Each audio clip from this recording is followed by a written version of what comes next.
Hi everybody, I'm Eric King. I want to start with a question. Admittedly, it's a provocative question, but my hope is at the end of this, you'll have an answer for me rather than me having an answer for you. The question is, what will it take right now to get you to take an action to save your life or the life of someone you love? Here's why I ask. Black men in America have the lowest life expectancy and the highest death rates compared to both men and women of other racial and ethnic groups. What makes those statistics even more difficult to accept is this. The top killers of black men, which I'll get into, are all preventable or detectable through preventative and primary care. So my goal here is to get you to act and preserve your life and help save the life of someone that you love. My father died from cancer, and I don't know all the details. I was younger when it happened.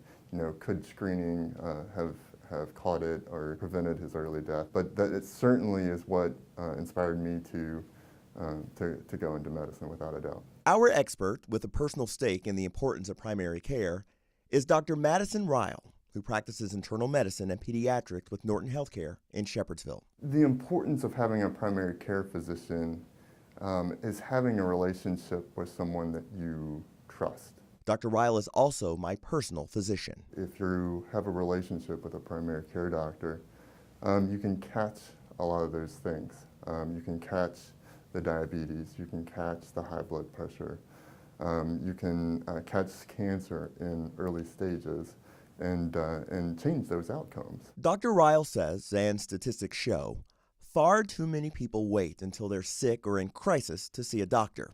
And that alone can lead to life-threatening or life-ending outcomes. If you can catch things like high blood pressure early, you can prevent poor outcomes later. When you start having symptoms from diabetes, when you start having symptoms from high blood pressure or cancer, there's a lot of damage already done.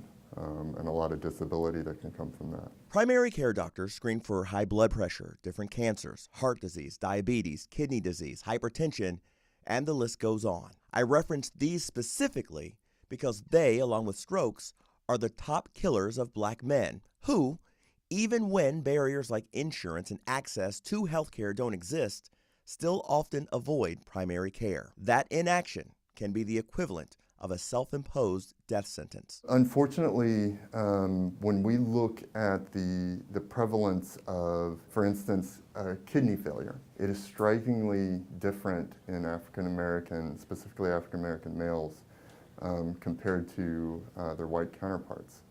And the causes of kidney disease in America are diabetes, high blood pressure, amongst other things. But those are the two of the biggest.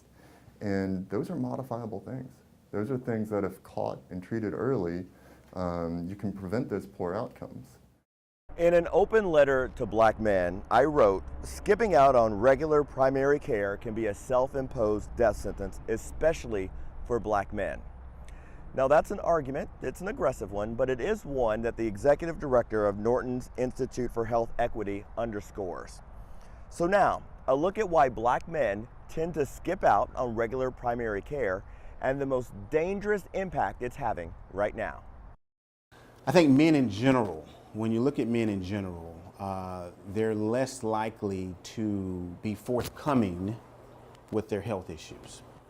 That becomes more compounded, particularly in African Americans who haven't historically had that relationship with providers. Our expert is Dr. Kelly McCants. He's the executive director of the Norton Institute for Health Equity, a heart specialist and an HBCU grad. We tend to trust people that look like us, where we can have a comfortable conversation about things that we may be embarrassed about, or that we may be uncomfortable with, or that we may not know about. And guess what's at the center of that? Your health. Heart disease, cancer, stroke, diabetes, kidney disease, and hypertension are among the top killers of black men. These illnesses alone are solely responsible for the loss of generations of black men. If we could control and prevent hypertension, all of those other things that you mentioned would go away. But when it comes to cardiovascular disease and kidney disease, If you control the blood pressure, particularly in African Americans and African American men, those things are less likely to cause what we call in-organ damage, to the point where you have a stroke, you end up on dialysis, or you have a heart attack. And so a lot of it's preventable if we catch it early, have those uncomfortable conversations, and make sure people adhere to medicines. I said something in writing, and a lot of people have gone back and forth saying, oh, you're just being dramatic. I'm going to say it to you and get your reaction. Sure. Actively dismissing primary care is a self-imposed death sentence. That's strong. That's a very strong statement, but I think it's a powerful one. If you don't have a relationship with a provider that you have had throughout your lifetime, those people have a life expectancy that is clearly shorter than those that do. All right, so I'm going to read some information to you because I think it's important here for context. Black men have a genetic predisposition to high blood pressure, which is also referred to as hypertension. Also, black men tend to experience high blood pressure at earlier ages than other races. When left unchecked, it can steamroll into other deadly health issues like strokes. So, another grim statistic here. Black Americans have the highest death rate from strokes than any other racial group. Now, again, that statistic, very grim, but it is one that can be changed dramatically if you seek regular primary care. We can go out here and do a survey. Ask 100 of us, all black males, how long has it been since they've had their blood pressure checked? And I bet you, some of them will tell you years. With purpose and intent, Jonathan House just identified and articulated possibly the most dangerous reality among black men in the United States. You're medicated for it. I'm medicated for it. How many other black males aren't? In November of 2021, House says his blood pressure was off the charts when he collapsed from a stroke. At the time, he was also grief-stricken from the recent loss of his mother and stepfather, and overly stressed after the loss of the job he had for more than 20 years. Black males, high blood pressure, stress, diabetes, stuff we don't look at, and the weight of the world, that all piles in on you. House, who's 45 years old, was lucky. He survived. Mr. House in particular really exemplifies a lot of the challenges as far as stroke risk with the African American community, actually. Dr. Danny Rose is the neurologist and stroke specialist at the Norton Neuroscience Institute who treated House. It's been well recognized really in all aspects of medicine that African Americans and other minority groups have worse outcomes. There's a disparity in both the outcomes and the care that these patients receive. So from a prevalence standpoint, Black Americans actually have the highest rate both of stroke as well as death from stroke compared to any other racial or ethnic group. And that's been known for a long time. Generally speaking, the common risk factors for stroke are high blood pressure, diabetes, and smoking. But those risk factors are common in multiple ethnicities and geographic areas, like Kentucky and Indiana. So it doesn't fully explain why there's a higher prevalence of strokes among African Americans, or why African Americans have the highest death rate when it comes to strokes. When we look at our stroke studies, they all take populations of people. So a stroke study, conducted in the United States ideally should have the United States' rough breakdown of people of different ethnicities. Translation: if you are white or of the majority, it is much more likely that your genetic makeup will be more reflected in medical research. So that really puts minorities at a disadvantage because our research that guides our treatment decisions all just prevalently, again, feature more people of white or European ancestry. As Dr. Rose continues his press for more racially inclusive studies, the work to save lives continues, efforts for which Mr. House is thankful. I have a lot of life left in me, and I'm going to fight as long as I can fight, because if I lay down, I know I'm going to die. I'm not going to lay down. I'm not going to give up. I'm going to get myself all the way back together.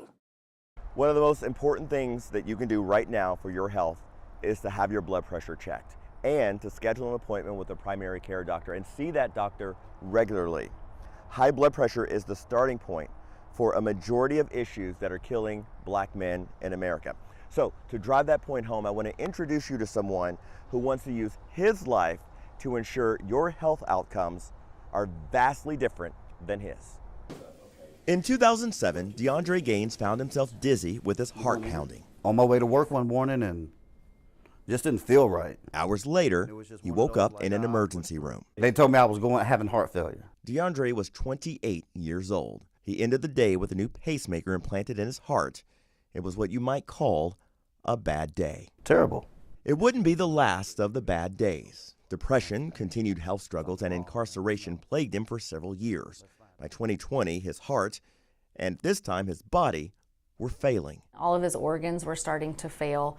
If he had not gotten to us, he probably wouldn't have made it. Let me see your equipment for you. Kimberly Vessels is DeAndre's heart failure nurse practitioner and part of the Norton Healthcare team that implanted DeAndre with a VAD machine, which is essentially a mechanical heart. When people think about heart failure, they think of it as an older white male disease.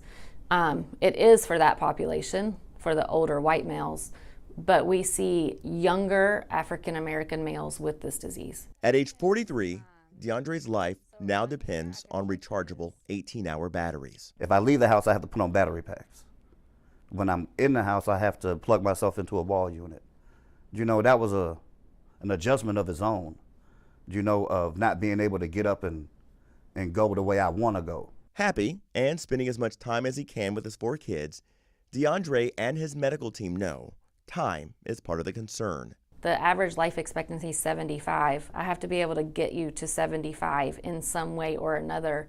And an artificial heart pump at the age of 40 is going to be difficult to get them to 75. Medically, DeAndre's next hope is for a heart transplant. But the hope of his current heart, both authentic and metal, is that others don't make the same mistake of ignoring the early warning signs of high blood pressure. Go get checked. That's about it. Just go. Doesn't matter what it's about. Just self-care is the best care. Go and get yourself checked out. So let's just drive this home one more time. Doctors say getting screened for high blood pressure can be the singular most important thing that you do, especially if you are African American, because African Americans are genetically predisposed to high blood pressure and tend to get it at early ages. Now, I threw a lot of information at you just now, but I want to talk about all of this in a bit of a different way, in more of a conversation fashion. So to do that, I'm bringing in some experts here, and I think this conversation will really drive home the importance of primary care and show you some of the barriers that we all face when it comes to getting health care, but more importantly, show you how those barriers are crumbling right now. We're here at the Norton Institute for Health Equity. I've got Dr. Kelly McCants with me, who's the executive director here. I've got Dr. Mona Lisa Taylor, who specializes in internal medicine, and also Michelle Jones here from the Institute, who is a community health worker for Norton. So first of all, thank you all for sitting down and talking to us. Thanks for having us. Happy to, because this is a topic that I really don't understand why it's still a topic. We're talking about the importance of primary care. The word primary alone should imply that it should be the first thing that you do when it comes to your health care. So Dr. McCants, I'll really just start with you to kick this off. One of the things that you said to me earlier on in the pieces that we worked on was about hypertension. We were talking about the top 5 killers, particularly of black men. And you said if we can just control hypertension, if we can get that under control, all of the other ailments from strokes to kidney disease, diabetes, we now have a chance to fight those or even prevent those. Yep. Why isn't that enough to get people into doctors' offices? So hypertension was historically called the silent killer, because you don't always feel bad with it until it gets to the point where it's caused end organ damage. And just like everything else in life, if you don't feel bad, you think you're okay. But if you're an African American male and you have your blood pressure checked at any point and it's abnormal, we need to do something about it, and do something about it early so that time doesn't affect your end organs. We should also point out, while we've been focusing purposefully on black men, this is not a problem that's exclusive to black men. Dr. Taylor, I know in your practice, you're in the Highlands, near the Highlands. And very near the Highlands, yes. So your population is very diverse. Extremely. This is a topic that you see, or an issue that you see throughout several different ethnicities. Yes, and I see a lot of hesitation on just coming in to see the doctor. Folks are scared of what they might hear from the physician. Folks are scared of how intimidating a health space can be. And that scares them. And they're like, I don't know if I want to do that. I don't want to go in and hear that something's wrong with me. And as a result, they tend to delay that care. And the first visit that I have with patients, I can tell they're nervous. They're not sure what's going to happen, if I'm going to get labs or how that's going to go. And we just have a conversation. I take a look at their blood pressure. I ask them if we can get some blood work. And at the end of the visit, they usually tell me, wow, this is not what I expected. Like, you were not intimidating, you were very kind, and we were able to have a conversation, and that helps put them at ease. And then I get to see them again, and we can build that relationship and that rapport. But it's that initial, just getting through the front door sometimes and setting up that appointment and coming into a health space can be very intimidating. We want to make that better. Yeah. And Michelle, I think you have a very unique perspective here that I, in full disclosure, was very unaware of. When we talk about healthcare, I look at it, the real genesis of this story came from experiences in my own family where we've lost a lot of black men, generations even, who had full access to healthcare. There were no barriers. They were fully insured, had the ability to go to top-notch doctors, and just did not. Obviously, there are access barriers to healthcare.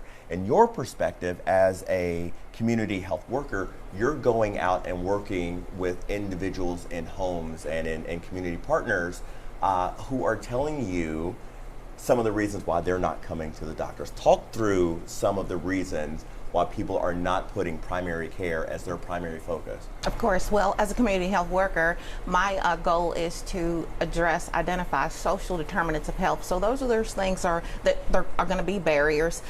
We have expanded Medicaid here in Kentucky. So generally speaking, many of us, we have health coverage that we can rely on. However, when you're addressing issues such as utility payments, homelessness, insecurities with food, then all of a sudden healthcare really isn't your priority. If you're concerned about, is the water going to stay on all day, then you're not really all that worried about, do I make it to the physician's office even though you have insurance? So you're not really just talking in theory here. I mean, you were telling me specifically about how you're working with people who are on the verge of having their water shut off today, who do not have lights in their home today. Correct. And how do we expect that person to say, you know what, I think my blood pressure might be high? Well, you're darn right it is, because look at the stress that I'm under right now. Absolutely. So before I can get her to sit in front of the physician and to address her health concerns, we've got to address the water bill, the electric, the lights are already off, so we have to address those concerns first. Those are the things that are more important to her right now. She's got to keep lights on for the kids. She has to feed them today. So those are her bigger concerns. And there are over 2,000 nonprofit organizations here in the Louisville area, so we're partnering with all of them, every one of them, to get some help for not just her, but everyone who needs help. There are a lot of needy people right here in our area. And that's a great way for us to start this conversation by talking about some of the options that are available, the resources that exist in the community. Obviously, we're here at the Institute for Health Equity, which is fairly new. We've got the Weston Hospital that's being built, which is a game changer. We can dive into that in a bit. But having set up some of the reasons why people don't go to the doctor, I want to circle back to the issues that are killing generations, especially of African Americans. We talked about hypertension. Let's lay out some of those issues that we've talked about in the series of stories that we put together. We mentioned hypertension. What are some of the other ailments that you're finding in patients, particularly minority patients, African American patients, that are really leading to catastrophic illness? Sure. So you mentioned two different things. So we talked about internal factors, which is where I think you were going initially, in terms of if you have access and you have resources and you still don't seek the care. And then there's external factors that Michelle was speaking about, in terms of no access, no insurance, dealing with all the social determinants that she described. And so you really have two different buckets. And I think organizations like Norton Healthcare really can help with the external factors. If access is an issue, you have to be in the neighborhoods to make it easy for people to pursue care. Health literacy is a very important part of that. And so making sure that whatever you put out from a media standpoint or flyer standpoint or informational standpoint has to be in a language that can reach people. And then making sure people know where you are. I mean, that's a big deal, right? And so we have several locations to the west side of 9th Street, and many people often don't even know where we are. And so those external factors come into play, but then there's those internal factors that you and I talked about, where black men we're stubborn, we're macho, and we don't like to disclose our healthcare concerns. And I think that's a real issue, because as leaders of the community and leaders of the family, if other people don't see you comfortable speaking about your high blood pressure, your diabetes, or your early onset heart failure that comes from hypertension, then they're going to be less likely to have those discussions as well. So those ailments, illnesses, diseases that you just laid out, we always talk about the importance of the black church and black communities.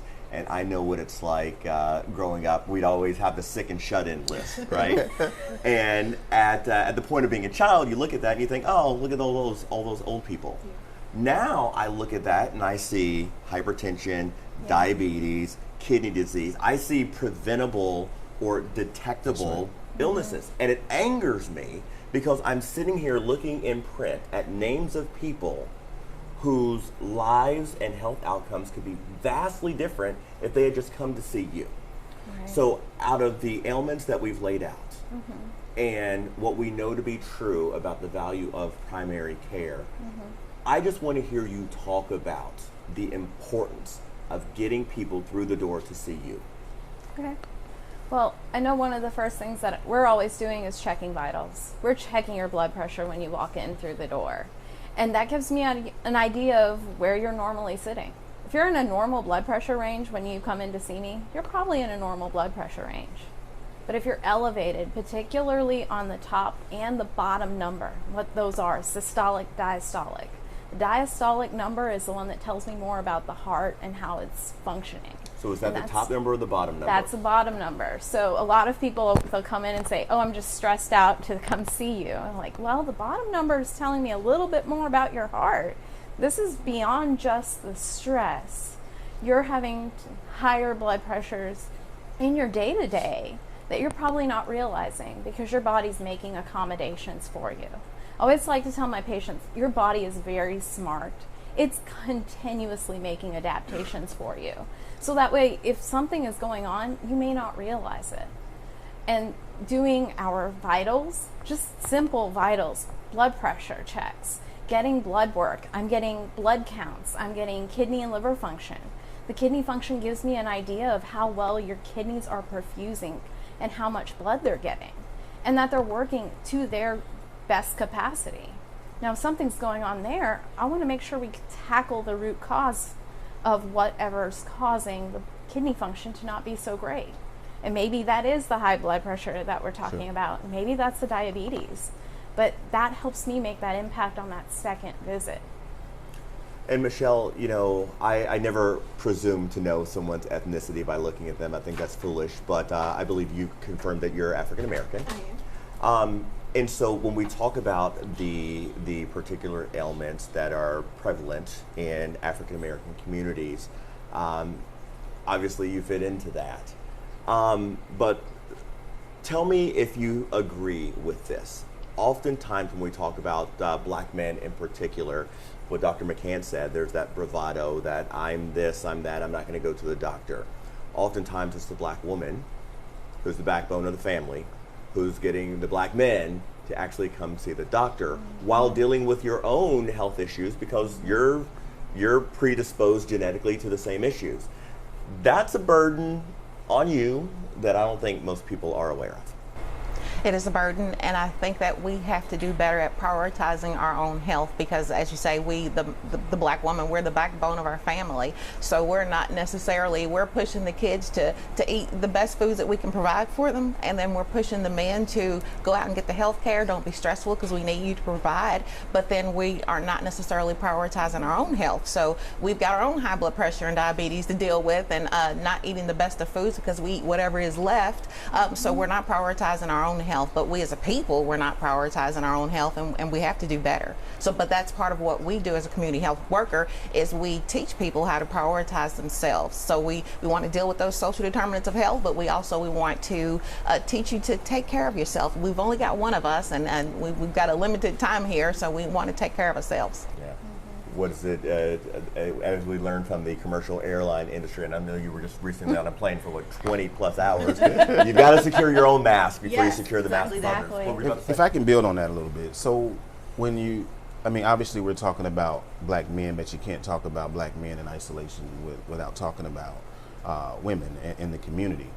So when you bring in healthcare disparities, particularly in an area like this, we're essentially talking about women as the head of the household and children. And so the role of the woman in support of getting a macho or a stubborn male to get out and do what they need to do cannot be underestimated.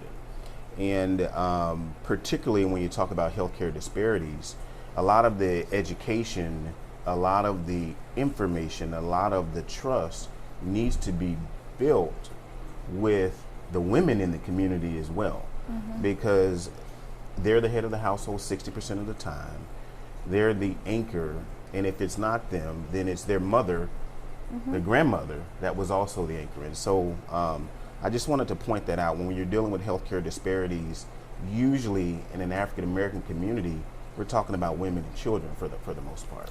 And that's very smart to point out. We took the route of talking deliberately about African American men, purposefully because I am one, and I thought that it would be a smart platform and a beneficial and effective platform. But you're right. We don't do that in a vacuum. We have to talk about these illnesses and these societal factors that play in for several people. So I guess, there's a thought that people don't get health care because it's expensive. It's a poverty thing. Where do you land on that? I think that's part of it. I mean, trying to prescribe certain medications for my patients for their diabetes in particular right now, they might be really expensive, or it might be hard to get to the pharmacy because gas is expensive, your car might be broken down, the pharmacy's closed when you get there. Like, there's a lot of factors that go into just being able to pick up that medication. So even if seeing me doesn't cost you very much, maybe it's hard to get that medicine from the pharmacy and then actually start taking it. So I think we end up encountering a lot of other barriers too, even after you see the physician and get prescribed something to help with your condition. It may be a misunderstanding too of how am I supposed to take this? And we didn't ask that follow-up question of, should I take this in the morning? Should I take this in the evening? Is it okay if I drink coffee with this? There are other questions there that can't always get addressed, and that becomes another barrier. When you have limited resources, it affects your decision making. You go back to when we were in college. All right, most people in college were living on a budget. Your food choices were terrible because you had to honor the budget that you had to live on. Or imagine in a real life situation where you're not in college, but you're honoring a budget that you must adhere to. You're not going to make the best choices, and if it's 40 medications is one of them, you're probably likely to put that last. Because remember, you're younger, you're stubborn, you don't feel the symptoms, so why put that money towards your health care when you know it's a limited resource? I'm glad that you pointed out, you referenced age there and being younger, because one of the things that I think surprised me most in putting these stories together, when we were talking about hypertension, we also talked about stroke. I am going to turn 45 this year, and that puts me in direct line with stroke. And I like to think 45 is fairly young. I think that really surprises people. We're also learning, or I'm also learning, that hypertension in black men and black people starts much earlier than it does in other ethnicities. I think it's important to point that out to people, because you've got someone who is 24, 25 sitting there, like you said, thinking they're perfectly fine. Can you talk more about that? Can you talk about why it's important to get out of our heads that strokes happen to old people and high blood pressure happens to old people? So I think the disease of heart failure is the best example to point that out. So when you read the literature will tell you that heart failure is a disease of white men older than 65. But in the last 3 years, if you pull the data for patients that present to Norton Healthcare with heart failure, 40% of the time, if you're under the age of 40, you're African American and male. And so we're finding that heart failure happens almost 20 years earlier in the African American male compared to non-African Americans. But if you read the literature and you're studying the evidence and the textbooks, it'll tell you that you're looking for an older white male, and that is just not the case, particularly in cities that have a large metropolitan area with African Americans that make up more than 20% of the population. Is there a why? I mean, I hear genetically predisposed, but that doesn't really answer a lot of general questions that the general non-medical population would have. We think it's all subclinical hypertension.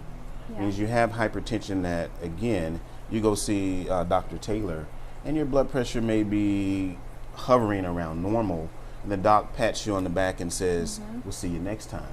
Well, if you have a young African American, particularly male, that comes in and that blood pressure's around the baseline, you need to instruct about diet, exercise, and probably prescribe medications a little bit earlier. Because the new evidence tells us that you don't have those 20 years to lose. Because when you come in, instead of us talking about hypertension, now we're talking about heart failure or kidney disease.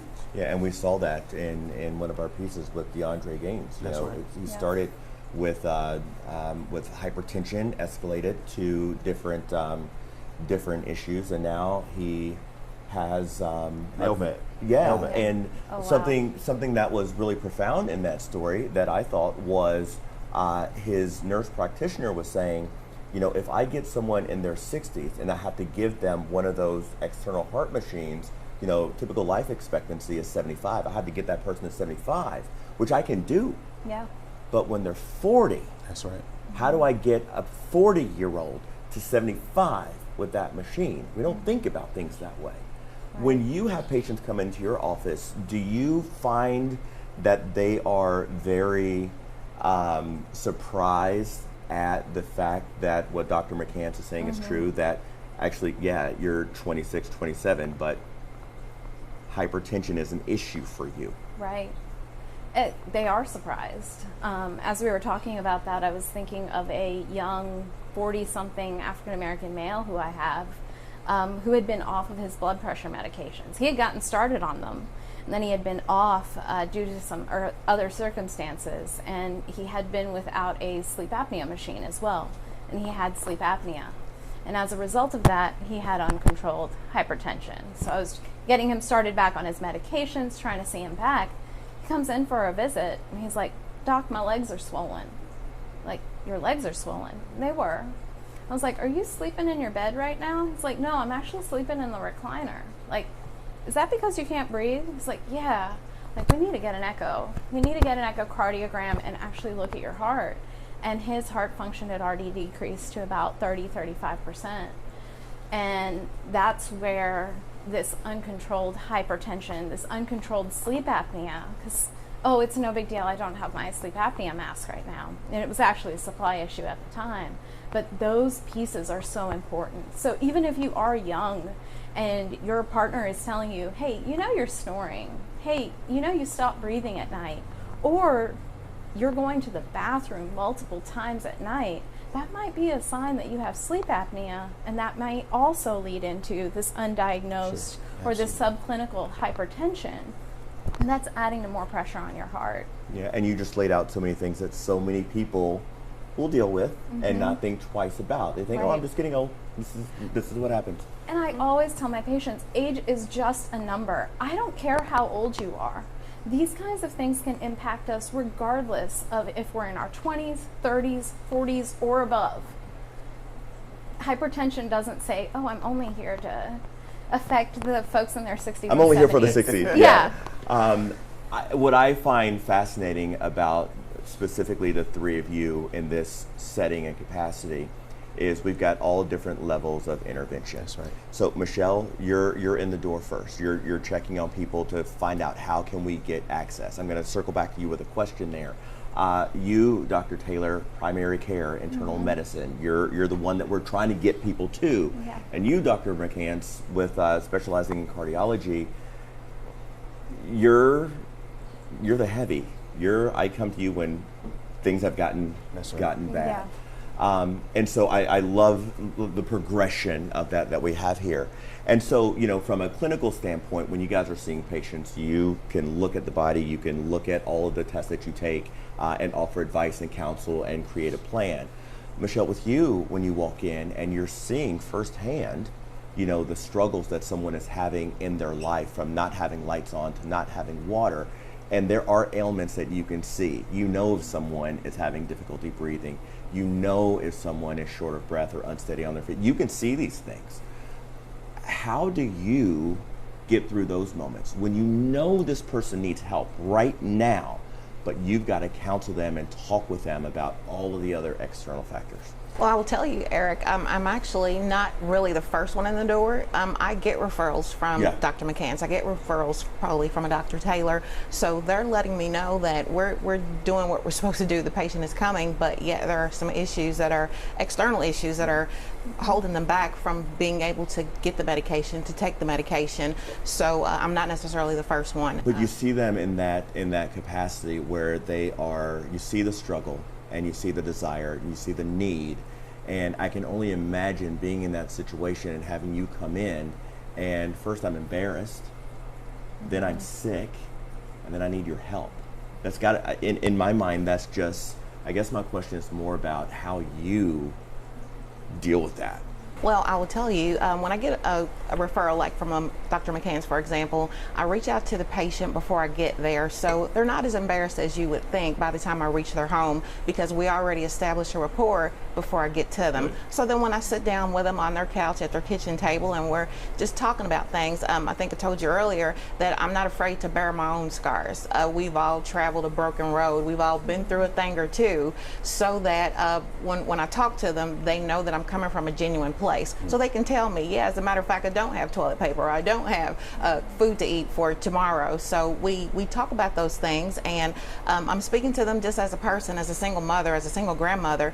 So I've been through what you've been through, I've gone through what you're going through, but you can look at me and tell, you can listen to me and kind of hear the road that I've traveled. So they easily tell me their stories. I see whatever it is that's going around in their environment, and we address those issues. I've left people's homes and came back with bags of groceries because that's what's going on right then. And then we have conversations, and what I'm really trying to lead them to ultimately, as we're weeding through the social determinants of health, is to prioritize our health. We've had some barriers, we've had some access issues, but as I said earlier, we do have expanded Medicaid today. We have some insurance. We can sit in front of the doctors, we can, but we don't necessarily make a priority out of our health care. And it's been generational that you know what, you're hurting, take a little bit of Robitussin, go sit down, take a nap, let's talk about it tomorrow, but we don't prioritize our health. So those are the conversations. That's where we're trying to lean them to being your best self, and you have to prioritize your health. Ooh, that Robitussin was a primary care physician, a specialist, an emergency room, a hospital stay. But you say was, but it still is for some Yeah. of us. We don't go to the physician, even though we've got medical cards in our pockets. I'm glad you pointed that out. And when you talk about being a real person, that is one of the reasons that we wanted to do this way and have a conversation, because I can interview you in your capacity as the executive director, as a medical doctor, as a outreach worker all day long. But when people are just seeing you in a clipped soundbite, it's very easy for them to say, oh, well, that's just a doctor. That's what they're going to say. I like having the ability for people to see you think and converse in real time, because it personalizes you. And I think that's really, you guys have all mentioned it, that's really what it's going to take to get people in the doors, because they need to not just feel comfortable when they're with you, but they need to know that they will feel comfortable when they're around you. One other thing that I wanted to talk about before we start to wrap this conversation up, a conversation that I've been very pleased with, I think it's very beneficial for a lot of people, is medical research. We talk about different ethnicities and minorities, and I did not realize this until I was talking with one of the physicians about strokes. We were talking about medical research, and he said something that makes sense to me, but I never thought about it. But here in the American medical establishment, when we do medical studies, a lot of the medical studies don't really include you, don't really include me, don't really include you, don't really include you, because they're typically done with the the majority demographic of the United States, which are not Southeast Asian or South Asian or African American. So what's being done on that front? Are we being more conscious in medical studies now than we were years and years ago? And if so, what can we expect in the future to learn or benefit from that? So that's a very good observation and a very good question. When you look at, let's just talk about cardiovascular disease and all of the cardiovascular studies that come out to bring drugs to market, bring devices to market for patients to utilize. What we find is that when you look at those trials as a whole, you are likely going to have less than 10% participation of African Americans in those studies, and also less than 10% women in those studies. And so when you think about how to apply the results of those studies to a patient population that hasn't been studied, it makes you a little bit concerned. And so I think there's a national awareness and push to increase enrollment for minorities in clinical trials, so that that representation is there. But then you got to deal with the trust issue. And if you don't have clinical investigators that can sit down and talk about the lack of enrollment and the importance of having people of color in clinical trials, you can't get them to sign up. And so I think the problem is twofold. One on the field of medicine and research for not putting more effort, resources, and awareness into increasing representation in those clinical trials. I think you'll see some clear efforts for that in the future. But then also on recognizing that you have to have, even if it's not the investigator, maybe it's the research coordinator or navigator who looks like the person that's filling out the entry criteria for the study. And we have to do a better job of that. I remember being, to your point, I remember being in France once, and there was a black woman who was administering some paperwork that I was trying to fill out, and I marked down that I was African American because it was American paperwork, and that's what we say, right? Right. And she looked at it and said, "Oh, where are you from?" And I was like, "Kentucky, in the United States." And she couldn't understand that because, in France, she's a French woman. And the question that she ultimately asked was, well, if you're African American, but you're not from Africa living in America, does that make me African French? Which isn't a thing. She was just French. And that, when we think about ethnicities, it's just so crazy. There's not really a question in there. I just thought it was interesting branching off what you said. Are we getting better at that when it comes to medical research and applying I think somewhat. I was actually in a vaccine trial for the COVID-19 vaccine, and I thought it was interesting that the trial I was in was based here in the United States with Norton Healthcare and the University of Kentucky. The company had also made sure to have location sites in South America, in Africa, and in some parts of Europe. So they had more of a broad representation of individuals for the study to see how the vaccine would affect them. And so that actually really stood out to me because they were trying to increase that representation. And I took that as very promising as we were dealing, and we're still continuing to deal with COVID-19, which has been a global pandemic. So I think that part is going to get better. As a woman, if I had been pregnant or was planning on getting pregnant and within the first 3 months of enrolling in the trial, I actually could not have participated in the study. So it's going to take time to increase that representation for women, I think, in particular, and they're just trying to be mindful, which I understand. But we do need more data on how medicines affect women, how vaccines affect women, heck, how much menopause can impact a woman's health. Because I would really like more information on that so I can properly educate my patients about what to anticipate when they go through that time in their life. So I think we're at a place where we can really start to wrap this up by, highlighting the efforts that are being made here to do all of the things that you just talked about to increase inclusion and representation. We're obviously at the Norton Institute for Health Equity, and this is designed to meet people where they are. In addition, what is it, the first hospital west of 9th Street in 100 years going up right now.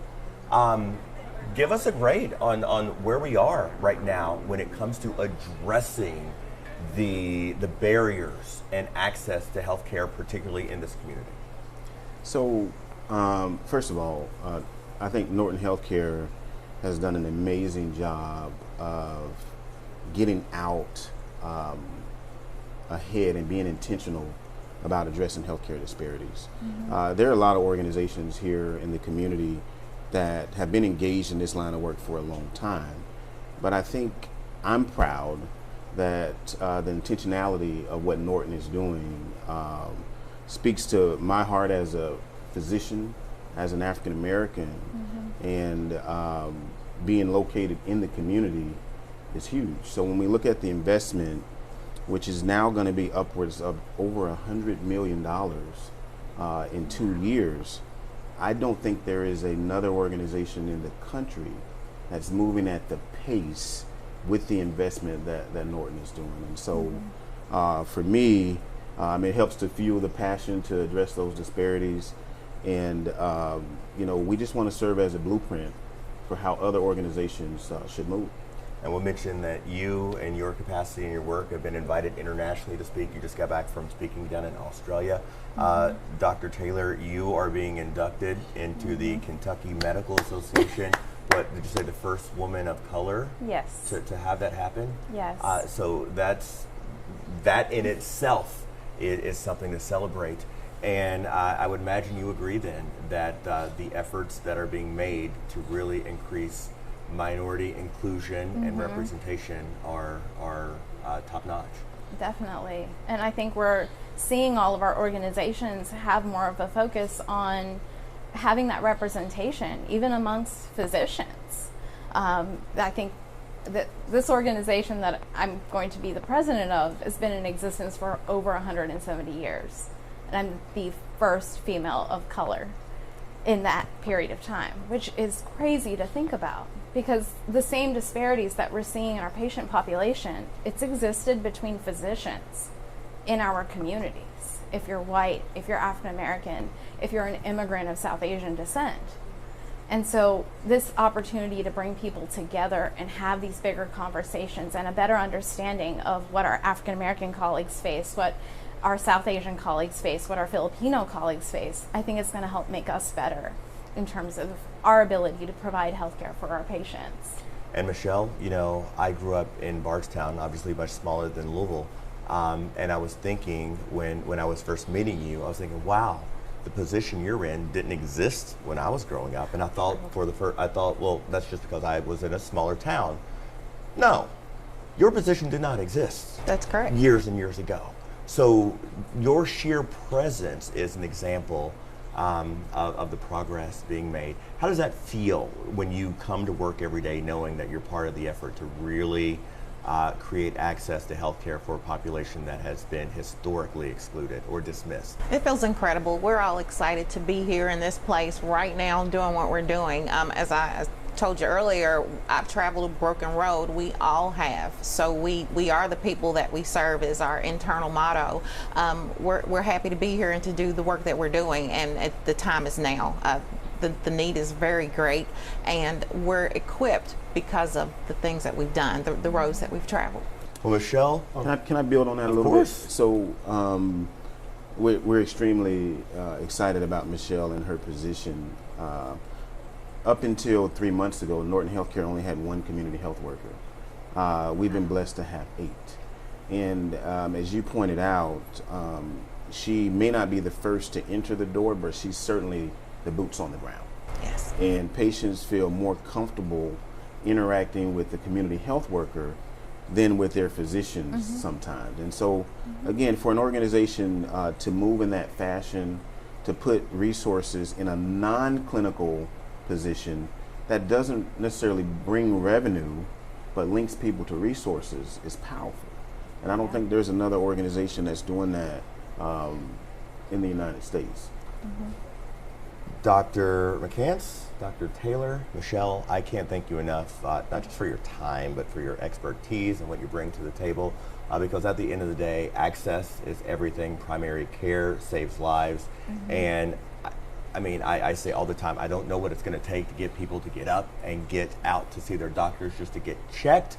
But I think this is the start. We show people what the problems are. We show people what the resources are. We introduce them to some of the physicians that are out there and show them that you're real people and you do care. And I just can't thank you guys enough. So thank you all. Thank you so much. So now it's up to you. If you go to WHAS11.com right now, you'll find resources on how to locate a primary care physician that's near you and learn about some of the access points to healthcare if you don't currently have it. You can also find my open letter to Black men where I talk about the critical importance of getting primary and preventative care, particularly for African American men. We do not have to repeat the medical mistakes that have cost us generations. I'm Eric King for WHAS 11, on your side.